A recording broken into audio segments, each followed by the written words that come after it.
Raúl Jiménez, ¿es mejor que alguno de estos 5 delanteros? Arranquemos. Es ligeramente mejor que Jared Borghetti por el tiempo que ha estado en Europa, desarrollándose, creciendo como futbolista. Creo que a Jared le faltó irse en su prime y cuando lo hizo ya era muy tarde y no pudimos ver su mejor versión en el Bolton ni en Arabia. A ver, para mí es bastante mejor, y eso que aprecio mucho a Jared, lo conozco bien. Es mucho más completo como delantero, quizás no tan goleador, pero mucho más Exacto. completo. Lleva muchos años en Europa y a final de cuentas triunfó en la Premier, donde Jared no pudo triunfar, ¿no? Digo, sin duda, más completo Raúl, simplemente Jared era un goleador mucho más efectivo, pero bueno, quedemos con que decir, Raúl mejor que Jared.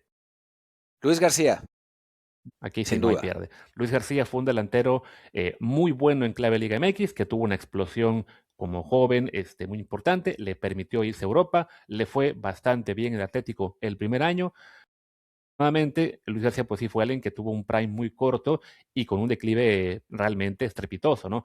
Igual en mundiales, figura en 94, borrado en 98 en la banca. Creo que no hay manera de poner a Luis García a la altura de Raúl. Sí, creo que Luis entró al imaginario colectivo por sus 2 goles en Estados Unidos 94, donde también lo expulsaron, y después por lo que ha hecho después de su carrera, ¿no? Como comunicador. Pero a nivel futbolístico, creo que no hay comparación con un Raúl Jiménez que ha tenido muchísimo más tiempo en la élite, No, ¿no? sí, Que de pasemos acuerdo. al siguiente. Luis Hernández, el matador. La trampa, porque en mundiales, evidentemente, el matador queda por encima de Raúl En y de muchos mundial, más en en mundial. mundial. Pero a fin de cuentas fue un solo mundial y con eso le bastó para tener más goles que prácticamente todos. Y entonces, por ese lado, lo de Luis Aranes, pues sí, ¿no? Tiene que separarse como, ¿no? Como figura en Copa del Mundo, lo que hizo con la selección. Y no solo Copa del Mundo, también la Copa América previa y la del año siguiente, si no me equivoco. El resto de su carrera fue mucho más discreta, no está ni de cerca de lo que hizo Raúl Jiménez en general. Para mí, por eso Raúl Jiménez es muy superior, ¿no? O sea, sí, Luis Hernández cuando se ponía la camiseta de la selección era mejor, eso está claro, o ha sido mejor, vamos a ver, todavía le falta un mundial a Raúl, pero en el resto de su carrera, o sea, recordemos que Luis Hernández salió de México a Boca Juniors y fue un absoluto fracaso ahí, Ujú, ¿no? exacto. Entonces, creo que también ahí gana Raúl, ¿no? O sea, de los 3 que llevamos, ha ganado los 3 por el momento.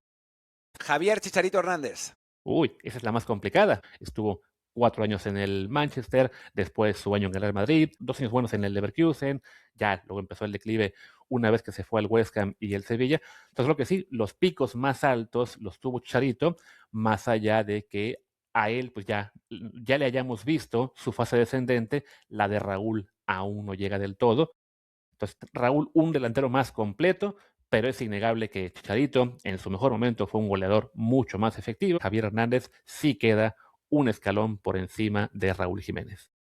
Chicharito por arriba, o sea, me parece que está claro ahí. Más allá de lo que hayamos visto en la última temporada con Chivas, que, digo, empaña momentáneamente, porque después Ujú. a la gente se le va a olvidar. Pero lo que hizo Chicha en Europa, jugando en 2 grandes europeos, en los mundiales, haciendo 4 goles en mundiales, o sea, creo que no hay por dónde agarrar que Raúl sea mejor, aunque sí es un delantero más completo. Y Raúl tiene más clase, digamos, tiene más técnica, tiene más talento, por así decirlo. Pero no, en cuanto a hablando de delantero puro, Chicharito. Y De pues acuerdo. vamos con el último, Hugo Sánchez. Cerremos ya este episodio porque evidentemente ahí sí no hay comparación, no hay manera de hacer un caso para Raúl.